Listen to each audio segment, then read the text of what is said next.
সুবহানাল্লাহ, কি পরিমাণ কাঁঠাল ধরেছে এই গাছগুলোতে। আসলে বালু এলাকাতে বা নদীর পাশে চর এলাকা এই সমস্ত জায়গায় তুলনামূলক আম, কাঁঠাল, লিচু দেখা যায় গাছে অনেক ভরপুর, মানে অন্য এলাকার তুলনায় অনেক বেশি।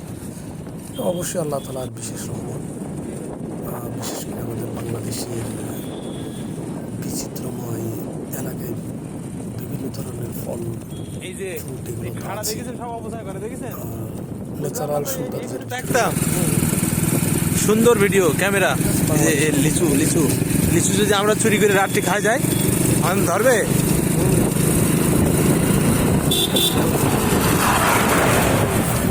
যদি আমরা উন্নত রাষ্ট্র না। আপনি তুমি চুল কাটবে না?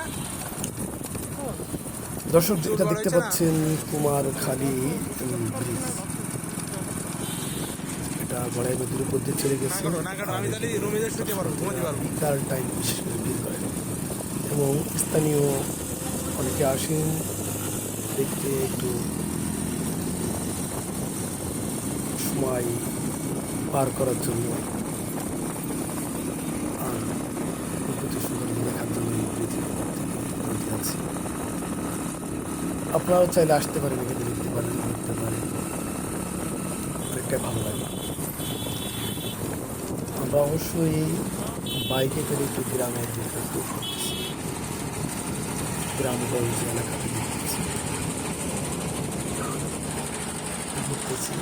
নদীর চড়া আগের মতো নাই, এই নদীটা এক সময় অনেক চড়া ছিল।